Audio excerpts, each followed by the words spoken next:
నమస్తే. మనము దశోపనిషత్తులు శ్రవణం చేసుకుంటూ ఉన్నాము.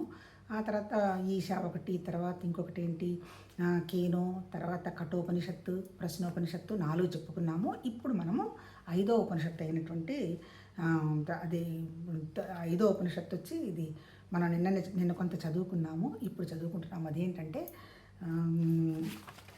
అది కూడా మర్చాను, ముండకోపనిషత్తు జరుపుతున్నాము. నిన్న మనము ముండకోపనిషత్తుకి ఇంట్రడక్షన్ చేసుకున్నాము. ఏంటి భద్రం కరణే అనేటువంటి ఒక శాంతి మంత్రంతో సత్యం ఏంటో అవగాహనకు వచ్చి జీవితం కంఫర్టబుల్గా శక్తివంతంగా సాగాలి అనేటువంటి విషయాన్ని కోరుకుంటూ నిన్న మనం మొదలుపెట్టాము. ఏంటి నిజం చెప్పాలంటేనబ్బా, ఉపనిషత్తులు తీసుకోండి, వేదాలు తీసుకోండి, ఆ తర్వాత సబ్సిక్వెంట్గా రాసినటువంటి బోలెడు ఆధ్యాత్మిక గ్రంథాలు తీసుకోండి.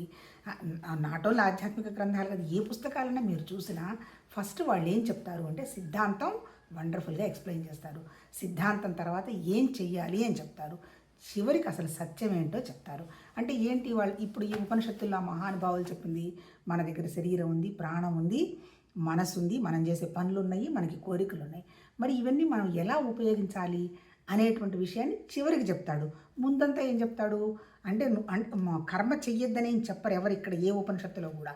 చెయ్యి అని చెప్పి, అంటే యజ్ఞాలంటే ఏమొస్తుంది, ఆ తర్వాత మామూలుగా మనం మంచిగా ఉంటే ఏమొస్తుంది, అది వస్తే ఏమొస్తుంది, ఇవన్నీ చెప్పి చివరికి ఏమంటాడు, అసలు నీకు కర్మ అక్కర్లేదు అంటాడు. ఎప్పుడు ఆ కర్మ లేని స్థితికి మనం వెళ్ళడం జరగాలి, ఎప్పుడైతే సర్వత్రా ఉన్నది పరమాత్మతత్వం అనేటువంటి భావం ఉండి ఇంకా మనం చెయ్యాల్సింది ఏమీ లేదు, పొందాల్సింది ఏమీ లేదు, ఇంకా ఏ కోరికలు అవసరం లేదు అనేటువంటి స్థితి వచ్చినప్పుడు అప్పుడు ఇంకా నువ్వు చేయాలనుకుంటున్న కర్మలు అంటే ఏంటి, ఏ కర్మ చేసినా మనకేమొస్తుంది, పని చేస్తాము, పని ఆలోచనతో చేస్తాము, ఆ పనికి ఫలం వస్తుంది. ఇంతే కదా మానవ జన్మ. ఈ మహానుభావులు ఋషులు కూడా మనుషుల్లాగానే జన్మించారు. వాళ్ళేమీ దేవతల్లాగా జన్మించలేదు. దేవతలు ఉన్నారు అనేటువంటి విషయంగా కూడా ఉపనిషత్తుల్లో చెప్పలే. ఉన్నది ఒకే ఒక వండర్ఫుల్ నాలెడ్జ్ శక్తి, దాన్ని ఎవరం చూడలేము. కాకపోతే అది ఉండబట్టే ఈ సృష్టి అంతా మేనిఫెస్ట్ అయింది. ఎక్కడుంది, ఎలా ఉంది, ఎట్లుందనేవి మనం కనుక్కోలేము. ఎవరికి వాళ్ళ అనుభవంలో కొద్దో గొప్ప తెలుసుకోవచ్చు తప్ప నాకు తెలిసింది నేను పక్క వాళ్ళకి ఏమి చెప్పలేను అని ఈ మహానుభావులు ఋషులు చెప్పారు తప్ప నేను ఎత్తి మీద చేయి పెడితే అన్నీ జరిగిపోతాయి అనేటువంటి విషయాన్ని చెప్పలే. కాకపోతే మనసుని పెట్టుకుంటే మనసుని కొంతవరకు మనం ఏం కావాలంటే అది చేయించుకునేటువంటి స్థితి ఉంది. అది మాత్రం ఎందుకు, భౌతికంగానే కదా, దాన్ని ఎందుకు నువ్వు ఉపయోగపడాలి. అందుకని నువ్వేంటో తెలుసుకోవాలి అంటే నీ దగ్గర జ్ఞానం ఉంది. ఈ ప్రకృతి అంతా, ప్రపంచం, జీవత్వం అన్నీ కూడా వస్తాయి, ఉంటాయి, వెళ్ళిపోతాయి. దానికి పెద్ద నువ్వు టెన్షన్ పడాల్సిన అవసరం లేదు. హాయిగా రిలాక్స్ అనే చెప్పటం జరిగింది తప్ప కొత్తవి ఏవి ఈ ఉపనిషత్తుల్లో చెప్పలేదు. నిజంగా బ్రహ్మసూత్రాలు ఇంకొంచెం మనకు అర్థమయ్యేట్టు చెప్పడం జరిగింది. సృష్టి ఎట్లా అంతా మేనిఫెస్ట్ అయింది, మనం ఎవరమని. మూడోది వచ్చి భగవద్గీతలో సింపుల్గా అన్ని ఉపనిషత్తుల సారాన్ని, బ్రహ్మసూత్రాల్ని క్రోడీకరించి ఆ మహానుభావుడు వ్యాస భగవానుడు భారతంలో 5 లక్షల శ్లోకాలు ఉంటే ఒక 700 శ్లోకాలతోటి మనకి భగవద్గీతను అందిస్తూ మళ్ళీ కర్మకు సంబంధించింది మనకి భారతాన్ని మన కళ్ళ ముందు పెట్టాడు. ఏ పాత్ర తన పద్ధతి సక్రమంగా ప్రవర్తించక ఎలా హీనమైంది, ఎలా చనిపోయినారు అనేటువంటి విషయంగా ఆ మహానుభావుడు భారతంలో చెప్పాడు. శకుని పాత్ర మనకు తెలుసు, ధర్మరాజు పాత్ర తెలుసు, అలాగే దుర్యోధనుడు ఎలా ఉన్నాడు తెలుసు. ఎందుకు వాళ్ళ మధ్య గొడవలు అయినాయి, ఆస్తి కోసం గొడవలైంది. ఎక్కడుంటే ఏమీ శరీరం ఉండదు కదా అనేటువంటి విషయం వాళ్ళ దగ్గర కృష్ణ భగవానుడు లాంటి వాడే ఉన్నాడు కదా, అంటే సత్యం చెప్పడానికి ఉన్నాడు కదా, కానీ ఎవ్వరూ గ్రహించరా. అంటే ఏంటి, దాంట్లో చెప్తాడు ఎవరు ఏ దృష్టితో చూస్తే వాళ్ళకి ఆ దృష్టి కనపడుతుంది అనేటువంటి విషయంగా భారతంలో కూడా చెప్పటం జరిగింది. ఇంకా మనకి తేలిగ్గా అర్థం అవడానికి. అంటే ఎట్లా, నేను వెళ్ళి ధర్మరాజుని దుర్యోధనుని పోయి ఎవరు మంచివాళ్ళు ఎవరు చెడ్డవాళ్ళు వెతికి పోయా అని పంపిస్తే అంటే డీకోడ్ చేసుకుంటే మన కోసం చెప్పిందేనబ్బా. మనం ఏది విన్నా అది మనకు అప్లై చేసుకోవాలి. ఇది నేను ఇలా చేస్తున్నానా లేదా, ఇలా చేయటం కరెక్ట్ కాదు కదా అనేటువంటి విషయాన్ని మనం అవగాహన చేసుకోవడం కోసమే పాత్రల రూపంలో, కథల రూపంలో పెట్టడం జరిగింది. పోతే దుర్యోధనుడు వచ్చి అసలు ఒక్కడు కూడా మంచోడు లేడు, అందరు దరిద్రులేనని చెప్పి దుర్యోధనుడు చెప్తే ధర్మరాజు ఏమంటాడు, నాకు ఎవ్వరు చెడ్డవాళ్ళు కనపడలేదు, ఎక్కడికి పోయినా ఎంత ఆప్యాయత, ఎంత అనురాగం, ఎంత మంచివాళ్ళని ధర్మరాజు చెప్పాడు. అంటే ఇక్కడ మనం అర్థం చేసుకోవాల్సింది ఏంటి, మన హృదయం, మన దగ్గర ప్రాణం ఉంది. ఈ ప్రాణాన్ని మనం మెత్తపరుచుకోవాలి. ప్రాణాన్ని మెత్తపరుచుకోకుండా ఆపుతున్నది ఏంటి, మన బ్రెయిన్ అంటే మన మనసు, మన ఆలోచనలు. దీనికి ఎప్పుడు లాజిక్ ఇష్టం, ఎప్పుడు ఆలోచనలు చేస్తూ ఉంటుంది, ఊహలు చేస్తూ ఉంటుంది, కల్పనలు చేస్తుంటుంది, భయపడుతుంది, గర్వపడుతుంది, అహం పడుతుంది. ఈ పడేదంతా శరీరం కాదు. మనం శరీరం అనుకుంటున్నాం, శరీరానికి ఏం సంబంధం లేదు. ఈ పడేదంతా మన మనసు, మన ఆలోచనలు. ఎందుకు పడుతుంది ఇది? మన దగ్గర ఒక ప్రాణం ఉండబట్టి. ఈ ప్రాణం ఏం చేస్తుంది? అది ఎప్పుడైతే అలా గోలపడుతుందో ఈ ప్రాణానికి శక్తి తగ్గిపోతుంది. అందుకే శరీరాన్ని వదలడం జరిగిపోతుంది. అంటే ఎప్పటికీ శరీరం వదలవా? ఎవరైనా మహానుభావులు ఋషులతో సహా వెళ్ళిపోయినారు. కాకపోతే వాళ్ళు ఎందుకు వచ్చాము, ఏం చేస్తున్నాము, ఏం చేసి మనం సమాజంలో నుంచి వదిలి వెళ్ళాలి అనేటువంటి విషయాన్ని వాళ్ళు గ్రహించారు. వాళ్ళు ఆనందంగా జీవించారు. ఆనందం అంటే ఏంటో చెప్పిపోయినారు. నిజంగా ఉపనిషత్తులు, భగవద్గీత, మన మహానుభావులు ఋషులు చెప్పిందంటే అర్థం చేసుకుంటే ఆనందం అనేటువంటి విషయం తప్ప ఇంకోటేం లేదు. ఎక్కడుంది ఆనందం? ఎక్కడా లేదు. నువ్వు ఏది చూస్తే నీకు అంత కనపడుతుంది. నేను ఆనందంగానే ఉన్నాను అంటే ఆనందంగా కనపడుతుంది. ఒకసారి నువ్వు ఆనందాన్ని ఊహించుకుంటూ బ్రహ్మాండంగా ఉన్నాను అంటే నీ దగ్గరకు వచ్చేవన్నీ కూడా దానికి సంబంధించిన ఇన్ఫర్మేషనే వస్తాయి. అంటే మనం తప్ప ఇంకొకటి ఏమీ లేదు.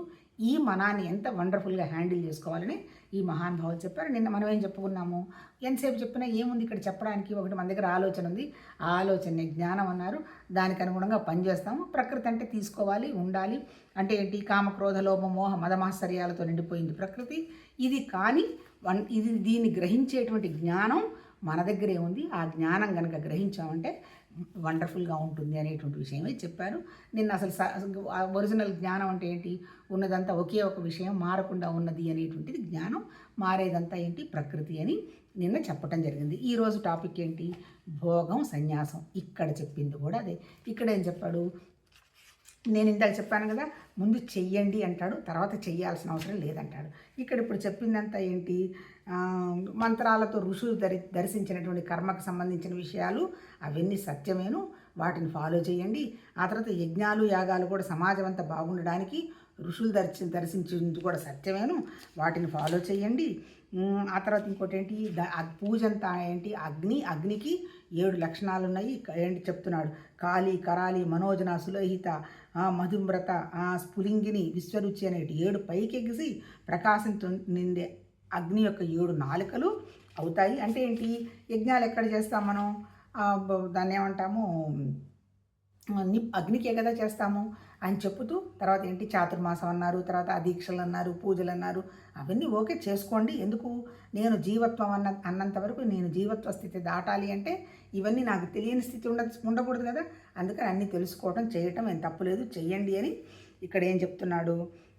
ఇప్పుడు అగ్ని ఆహుతికి ఇచ్చిన తర్వాత ఏంటి? నిజంగా అగ్నికి ఆహుతి ఇచ్చేది ఇవన్నీ చేసి ఏదో సాధిస్తాం అనుకొని ఏమీ లేదని అగ్నికి అన్నీ మనం ఆహుతి ఇస్తాం. యజ్ఞాల్లో చూడండి, ఏంటి మమ అంటారు. ఏంటి? నా పేరు మమ, నా ఊరు లేదు, నా నక్షత్ర, నా గోత్రాలు లేవు, అన్నీ నీకు అర్పిస్తున్నాను, నేను అర్పించి నీలాగా నేను తయారవుతున్నాను అనేటువంటి ప్రాసెస్లోనే చేస్తారు. అవన్నీ చేస్తే నీకు విషయం అర్థమైపోతుంది. కాబట్టి అప్పుడు నీకు జ్ఞానస్థితి అనేది అర్థమవుతుంది అనేటువంటి పాయింట్తో చెప్పి ఇక్కడ 8వ చూద్దాం.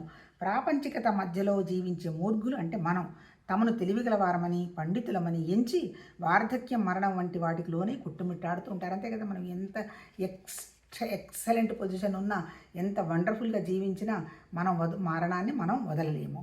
కాకపోతే ఏంటి? వాళ్ళని మూర్ఖులు అంటున్నాడు. గుడ్డివానిచే దారి చూపించబడే గుడ్డివాని వలె వీరు పదే జనన మరణ సుడిగుండంలో చిక్కుకొని ఉంటారు. అంతే కదా. రావడం, ఉండడం, వెళ్ళడం అనేటువంటి విషయం చెప్తుంది. తర్వాత ఇంకోటి ఏంటి? పరిపక్వత చెందని వారు ప్రాపంచికతలో అనేక విధాలుగా మునిగి ఉంటున్నారు. అంతే కదా. ఒకటే కావాలని లేదుగా, ఏది కనపడితే అది కావాలని మనం వెళుతున్నాం కదా. అంటే పరిపక్వత ఉంటే ఏం లేదు, అంతా నా దగ్గరే ఉంది, ఎక్కడికి నేను వెళ్ళాల్సిన అవసరం లేదు అనేటువంటి విషయం మనకు కొద్దో గొప్ప భగవంతుడి దయ వల్ల అవగాహన అవుతుంది. అలా కాదన్నప్పుడు ఎక్కడ ఏది కనపడితే దానికి పరిగెడుతూ ఉంటారు.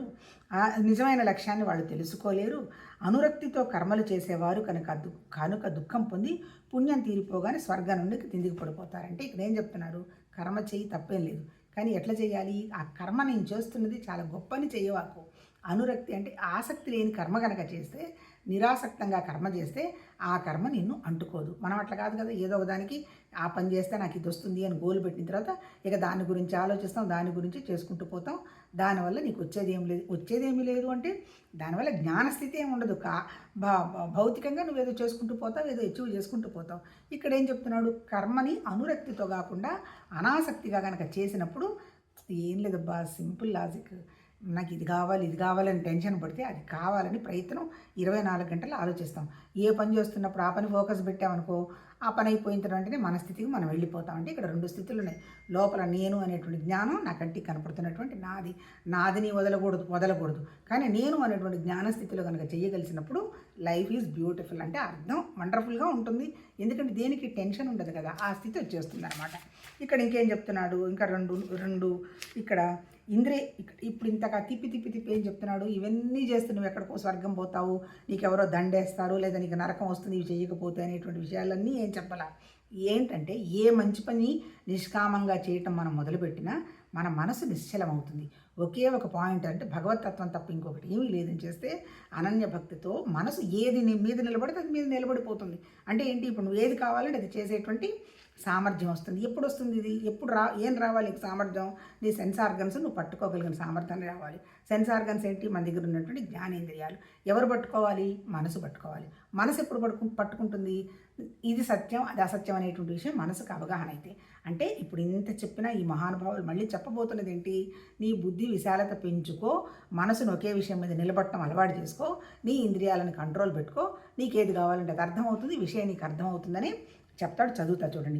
ఇంద్రియ నిగ్రహం కల తెలివితేటలు సంతరించుకున్న విద్వాంసులు భిక్షాటన ప్రతులు అరణ్యంలో శ్రద్ధతో కూడిన తపోమయ జీవితం గడుపుతారు. వారు ప్రారంభ కర్మలను అధిగమిస్తారు. అలాంటి వారు ఉత్తరాయణ మార్గం గుండా మరణరహితమైన అవినాశైన భగవంతుని పొందుతున్నారు. అంతే కదా, నాకు ఏ కోరిక లేదు, ఎక్కడంటే అక్కడ ఉంటారు, పోతారు, ఈ పెద్ద ఇబ్బంది ఉండదు. అటువంటి అంటే ఏంటి, అలాంటి వాళ్ళకి ఇంకా జన్మలు కర్మలు ఏముంది, ఎప్పుడు వస్తుంది జన్మే అక్కర్లేదబ్బా, ఇప్పుడే ఆలోచన చేద్దాం. ఏదన్నా కోరిక ఉందంటే అది ఫారిన్ బాడీ, అది మన వదలదు, 24 గంటలు ఇది మనసులో గెలుపుతూనే ఉంటుంది. అది లేదు, నువ్వే దేవుళ్ళలాగా ప్రశాంతంగా ఉంటావు. ఇంకా నాకు అది కావాలంటే కదా ఎక్కడికన్నా పోతావు, అది నీకు అవసరమే లేదంటే ఇక ఇక్కడ పోయేది లేదు, పెట్టేది లేదు, వచ్చేది లేదు అనేటువంటి విషయం చివరికి చెప్పబోతాడు. తర్వాత మహాత్ములు తాము కర్మల ఫలంగా పొందిన లోకానుభవాలను మొదట విచారించి చూడాలి. తత్ఫలితంగా కర్మల చేత భగవంతుని పొందలేము, వైరాగ్యం చేత మాత్రమే అది సాధ్యమని గ్రహించి వైరాగ్యం సంతరించుకోవాలి. తర్వాత భగవంతుని తెలుసుకోవడానికి వేద విధుడు భగవంతులలో నెలకొల అయినవాడు గురువు చేత సమధలు పుచ్చుకొని ఆశ్రయిస్తారు. అంటే ఇక్కడ అర్థం ఏంటి, ఇక్కడ చెప్పదలుచుకున్నది, ఈ కర్మలన్నీ ముందు చెయ్యాలని చెప్పాడా, తర్వాత ఏమంటున్నాడు, అక్కర్లేదంటున్నాడు. ఎందుకు అవసరం లేదంటున్నాడు, ముఖ్యం ఏంటి, నువ్వు భగవతత్వ స్థితికి చేరడానికి నీకు కర్మ ఆధారం కాదు, నీ బుద్ధి ఆధారం. బుద్ధి అంటే ఏంది, నీ దగ్గరే ఉన్నటువంటి జ్ఞానం అనేటువంటి విషయాన్ని గ్రహించడానికి. సమిధలు పట్టుకొని గురువుని ఆశ్రయిస్తారు అంటే ఏంటి, మనం కొత్త ముందు ఫస్ట్ ఈ పుస్తకం పేరే ముండకోపనిషత్తు అన్నాడు కదా, నాకు చాలా సబ్జెక్టు తెలిసింది, నేను అవి చేసి వచ్చాను ఇవి చేసి వచ్చానని గురువు దగ్గరికి వెళ్తే, గురువు అంటే స్వాధ్యాయం అనండి, లేకపోతే సత్సంగం అనండి, what ever it may be, వెళితే మళ్ళీ నువ్వు నీ భావాలకు అనుగుణంగానే అక్కడ చూడటం మొదలు పెడతావు. దాన్నే సెలెక్టివ్ హీరింగ్ అన్నాడు. సెలెక్టివ్ హీరింగ్ దాటిపోవాలంటే రాత్రి కూడా ఏదో చదువుకున్నాం, దురభిమానం పోవాలి. అంటే ఏంటి, అది ఇలా ఉంది కాబట్టి ఇలా జరిగింది, వాళ్ళు ఇలా పుట్టారు కాబట్టి ఆ జన్మలో ఇలా చేశారు, ఈ జన్మలో చేశారు, వాళ్ళు ప్రారంభ కర్మ అనుభవిస్తారు. ఇవన్నీ మహానుభావులు ఋషులు ఏం చెప్పాలో అవన్నీ మన మనసు కల్పిస్తున్నటువంటి నాటకాలు. అంటే ఏంటి, నాకు భగవతత్వమే కావాలి అనుకున్నప్పుడు నువ్వు తయారు చేసుకున్నటువంటి భావాలన్నీ సెలెక్ట్ కొట్టి డిలీట్ చేసి శూన్యంగా అక్కడికి వెళ్ళాలి. దర్భ ఏంటి, నిజంగా మన వాళ్ళు ఏదైనా ఏమంటారు దాన్ని, గ్రహాలు వచ్చినప్పుడు తీసుకెళ్ళి దర్భ పెట్టడం అది చేస్తారు. అందరూ పెట్టరే, కొంతమంది పెడతారు. మరి పెట్టని వాళ్ళు ఏం విషయంతో ఏం చనిపోలేదే, వీళ్ళు పిచ్చ భావాలు, మూఢాచారాలు. అంటే ఏంటి అసలు దర్భ లక్షణం, దర్భంతా గడ్డి కంటే విహీనంగా ఉండేటువంటి స్థితి నీదమ్మా, నువ్వు ఉండవు ఇక్కడ అనేటువంటి విషయాన్ని దళించడానికి ఏ పూజ చేసినా వాటిలో దర్భను వాడతారని నాకు అనిపిస్తోంది. అంతే కదా, లేని గడ్డి విషయం, లేదంటే ఆ దర్భకు కూడా కొన్ని ఆరోగ్య లక్షణాలు కూడా ఉన్నాయి, మరి అదన్న దానికోసమన్నా కావచ్చు. అల్టిమేట్ ఏంటంటే దర్భం తీసుకొని నువ్వు వెళ్ళు అంటే, గడ్డిపోచ కంటే సీనంగా వచ్చాను, నాకేమీ తెలియదు అనేటువంటి భావంతో కనుక వెళితే నీకు అర్థమవుతుంది అంటాడు. అంటే నాకు అన్నీ తెలుసు అన్నవాడికి ఎప్పటికీ ఏమీ రాదు, నాకు ఏమీ తెలియదు అన్నవాడు మాత్రమే తెలుసుకుంటాడు. ఇదే మొన్న ఉపనిషత్తులో చెప్పటం జరిగింది. ఎందుకు అన్నీ తెలుసని నీకు వాళ్ళకెవరు చెప్తారు, సరేలేమో నీకే అన్నీ తెలుసని కూర్చున్నాకేం తెలియదు అన్నారు, అవతల వాళ్ళకి చెప్పింది చెప్తారు. అందుకే మన ఇప్పుడు పర్సనాలిటీ డెవలప్మెంట్ కూడా ఏమంటున్నారు, ఫస్ట్ లిజన్ అంటారు. విను నీకు ఎంత అవసరమైతే అంత తీసుకో, మిగిలింది నువ్వు వదిలేసే అనేటువంటి విషయాన్ని ఈ మహానుభావులు ఇక్కడ కూడా చెప్పిందంటే, మనం ఎలా మారాలి, ఎలా హ్యాపీగా ఉండాలి, ఎలా మనం గ్రో అవ్వాలి. మళ్ళీ గ్రో అవ్వడం అంటే ఎట్లా, మానసికంగా గ్రో అయితే చిన్న విషయాల మీద పలిసిపోతుంది. నీ మనసు ఎప్పుడైతే కంట్రోల్ పెట్టేస్తావో నువ్వు ఏది కావాలంటే అది చేసే స్థితికి వస్తావు. అలా ఉంటే ఇదంతా సహజం, ప్రకృతి రావడం ఉండడం వెళ్ళడం సహజం, వీటికంత విలువ ఇవ్వక్కర్లేదు అనేటువంటి విషయాన్ని నువ్వు గ్రహించడం జరుగుతుంది. రేపు కంటిన్యూ చేసుకుందాం. యాక్చువల్గా ఇవాళ చెప్పేసుకుందాం అనుకున్నాము జ్యోతి, జ్వాల అనే పాయింట్. ఇవి చెప్పిన తర్వాత నేనెవరు అని చెప్పపోతాడు. అల్టిమేట్గా ఏది తీసుకున్నా, ఏ భగవతత్వ పుస్తకం తీసుకున్నా నువ్వు ముందు బలహీనంగా జీవత్వ భావంలో చేయాల్సినవన్నీ చేసి ఇక్కడంతా ఏమీ లేదు, ఉన్నదంతా ఒకటేననేటువంటి విషయాన్ని మన అవగాహనగా తెచ్చుకోవటం మాత్రమే, అవగాహన అయిపోవడం మాత్రమే నిజం చెప్పాలంటే అనుభూతి అని చెప్తున్నారు. ఎందుకు సపరేట్గా ఏమీ లేదుగా, ఉంటేగా నువ్వు చూసి నాకు ఇది ఇదిగో దేవుడు అనేవాడు ఇలా 6 చేతులు 7 కాళ్ళతో ఉన్నాడు అంటానికి. ఇక్కడ అవేమీ లేదు, ఆయనకు నామరూపక్రియ గుణాలు ఏమీ లేవు. కానీ అది 100% ఉన్నది, అది జ్ఞాన రూపంలో, అది నీతో కూడా ఉన్నది అనేటువంటి అవగాహన నీకు వస్తుంది. అదే నేనే అంటే చూద్దాం, నెక్స్ట్ చెప్పుకుందాం. నమస్తే.